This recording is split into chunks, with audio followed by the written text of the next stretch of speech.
Hey guys, Chop here. 4.2 is absolutely insane and the peak of Genshin Impact thus far. Not only was the actual story amazing, but we got some crazy lore drops too. There are so many theories going around regarding these, so I want to try and tackle something that's a little more in my lane. See, I know a lot about two things primarily that Genshin takes inspiration for: Gnosticism and Norse mythology. I studied many academic papers, books and articles on Gnosticism, and that is the basis for Greater Teyvat. That's where things like the Gnosis come from, or the theme of syzygies, for example. The other one, which we'll be focusing on somewhat in this video, is Norse mythology, which I've read a lot about. Nordic inspirations are what Hoyoverse based most of Canria on. And what did we get in the 5th act of Fontaine's Archon quest? Some new Nordic names to add to the puzzle. I'll go through both of them, but let me just ask real quick, is it Surtalogi or Surtalogi? Because I'm pretty sure it's the latter, but Genshin is saying it's Surtalogi, and so do we just go with that, even if it's wrong? I feel like this is the Tignari situation again. Anyway, Surtalogi is the most important of the new names, but there is also Vedrfolnir. Let's first of all go over Surtalogi, and then we'll take a look at the peculiar choice to name a character Vedrfolnir. I'm sure you've heard others talk about Surtalogi, but there seems to be some confusion about it, so I'll just straight up give you it academically so that you can follow the thought process here along with me.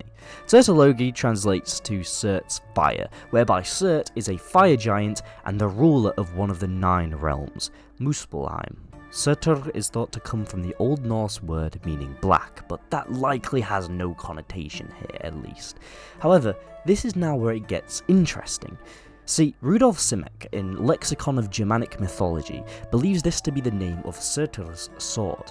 This is a sword capable of destroying everything in Ragnarokr, and will be the weapon of choice to fight the swordless Freyr in this climactic showdown. This is quite ironic, actually, because Freyr's sword is quite possibly the most famous sword in all of Norse mythology. It's a sword capable of fighting on its own, and was given away to Skirk so that he may marry the Ettin, Gurthur. Don't believe God of War. Freyr's sword is not in fact called Ingrid. In fact, it's completely nameless, which is a real shame because then it could be a potential 3rd character named after a Nordic sword in Genshin. Wait, that's a good point, actually. Dainsleif is also named after a Nordic sword, and his title even is the Twilight Sword. Now, if you've not seen my Dainsleif theory, then you don't have to, of course, but I do mention in it how Ragnarokr translates to the twilight of the gods. Now, you may be thinking that it's Ragnarok, not Ragnarokr, and Ragnarok translates to the end or doom of the gods, and you would be right. If it wasn't for the fact that it's just a more modern word for Ragnarokr. It has been called Ragnarok many hundreds of years ago in the Prose Edda, but the original term for it in the Poetic Edda was Ragnarokr. And it's a bit funny how the 2 Nordic sword characters we have in Genshin both seem to have some connection to Ragnarokr. Dainsleif being the Twilight Sword and Ragnarokr being the Twilight of the Gods, and Surtalogi being the sword that helps bring Ragnarokr into fruition. If we start seeing other names like Gram or Tyrfing, then we might be able to start theorizing a little more accurately into these connotations, but for now, it definitely seems that Surtalogi has some connection to the downfall of Canria, at least in the same way that Dainsleif might.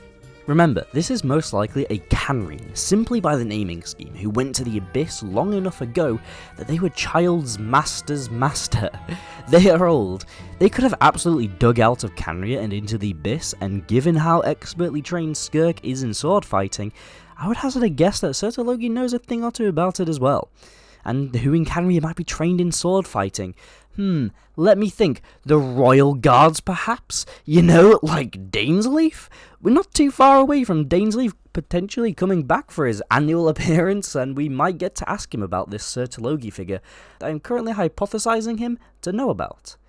Okay, so that's some connotations and etymology for Surtalogi, and we'll come back to him soon. But what about the other name we got? Skirk told us that the name connected to the title The Visionary is somebody going by Vedrfolnir. Now, I'd love to tell you about Vedrfolnir in Norse mythology and the large role they play in the destruction of Othin and Jormungandr and... No, yeah, they're nobody. The Eddas both like to name names and just do nothing with those names, and this is one of those moments. It's literally the name of a hawk that sits on the noggin of an eagle, so unimportant that they never gave a name for the eagle. The only interesting thing about any of this is that the eagle is at least sat atop Yggdrasil. In fact, the eagle is in both Eddas, but the hawk is only in the Prose Edda, which is the later of the two books, which makes up almost everything we know about Norse mythology today. There are only really two answers I have to asking about the significance of this name. The first is that the eagle and Nithogr quarrel thanks to a squirrel basically going from the roots of Yggdrasil to tell the big dragon that the eagle at the top of the tree was mean to him. Now, if you've seen my theories before, you may know that I've theorized Canria to be one of these roots and have some relation to Nithogr because of that, potentially even Nithogr being Nibelung. That would probably then mean that Celestia would be at the other end of the tree, which I guess would mean that the visionary from Canria Vedrfolnir is in Celestia, which I don't think makes a ton of sense, unless it's foreshadowing something about individuals perhaps trapped up there, as has been considered due to the prison-like image of Celestia and their less than omnibenevolent attitude. But what I see it as more so is that a hawk has really good vision and is a bird of prey. That's literally what a hawk is. It's just a predatory bird that's out and about during the day. And what better place to see everything going on than at the top of the world tree? It certainly works for the title, the visionary, but then I don't know why they went with Vedrfolnir and not the ravens that see literally everything across the 9 realms, Munin and Hugin. It's a weird choice to use such a useless name for what is presumably a big character. I mean, Mona mentioned how only a visionary could see the future, and how it would have to be a powerful visionary to discover Fontaine's prophecy. So, is that visionary Vedrfolnir? I mean, we have no other options, really, other than perhaps Barbeloth. They could even be the same character, but I think not. They're more likely to be another Hexenzirkel witch, as we still have a couple with no information at all. So this is probably our hint at that, given how we're now almost 5/8 through the story of the game. Now, this is where we're gonna have to really analyse the text to see what's actually being said and how. See, we only get the names Reindotter and Vedrfolnir from Skirk because she's trying to tell us who Surtalogi is. Additionally, she got these names from Surtalogi himself, which means that Surtalogi knew both Reindotter and Vedrfolnir. Reindotter, we know, was about around the time of the Cataclysm, and if Canrians hadn't discovered immortality by then, we could possibly assume then that she was pretty much only around for a few years before the Cataclysm until the current date, 500 years later. Which would then also mean that Vedrfolnir and Surtalogi were around at least somewhere between just before the Cataclysm and... that's kind of it, actually. If they're Nordic names, they're probably not born after Canria was destroyed. So this adds to the theory that Surtalogi may have been around during the Cataclysm with some connection to Dainsleif, and that Vedrfolnir was the visionary that predicted the Fontaine prophecy. This is because Egeria died during the Cataclysm, so the prophecy was sometime before 500 years ago, when Vedrfolnir was probably knocking about. We seem to be racking up some bigger names for Canria now, and no, none of them are the Sinner. The most likely candidate out of the Nordic names we have right now are probably Ermin and Nibelung, not these new ones. So, what can we expect for this colourful cast? Well, I think a Surtalogi will be brought up to Dainsleif, and we'll learn a bit more about that very soon in that case. Vedrfolnir, I don't think we have much hope of learning more about until some Hexenzirkel stuff comes out. Remember though that Skirk mentioned that Gold and Surtalogi are similar in their pursuit of perfection. Gold's perfection seems to be that of life, and Surtalogi's maybe the downfall of Celestia. Or quite possibly it's the perfection of immortality, which I think is something that Canria was genuinely pursuing. Vedrfolnir is not said to have this pursuit, however, which may allude to them just letting the future play out as they prophesize it to. There is one last character, however, that I haven't mentioned. Skirk. Where does Skirk come from?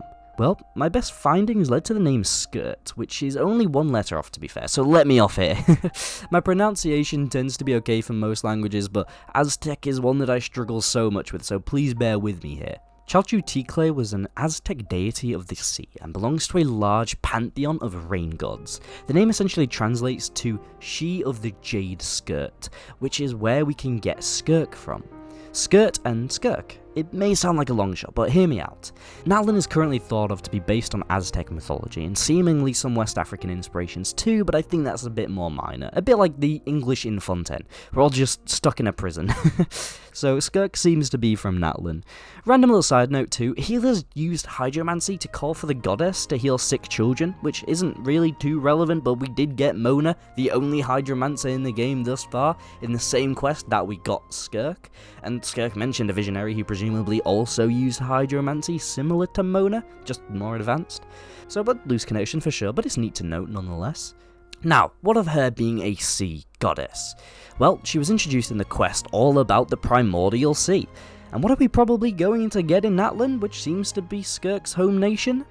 The primal fire entombed in Xabalanque. You may not know this, but it was a quote given during the Nouvellette marketing. This is clearly a Natlan character that seems to relate to the fire dragons, well, fire, in a similar way perhaps to Nouvellette and the primordial sea, the primal fire. I would find it really interesting if we get a fire and water creation story like in Norse mythology, but I do doubt it and think that Skirk name is just a naming scheme and not too connected to Natlan, other than her quite possibly being from the Fire Nation. So I do actually expect to get a little bit more from Skirk and Natlan because of this, even if we don't get to meet her child will be her messenger, that's for sure.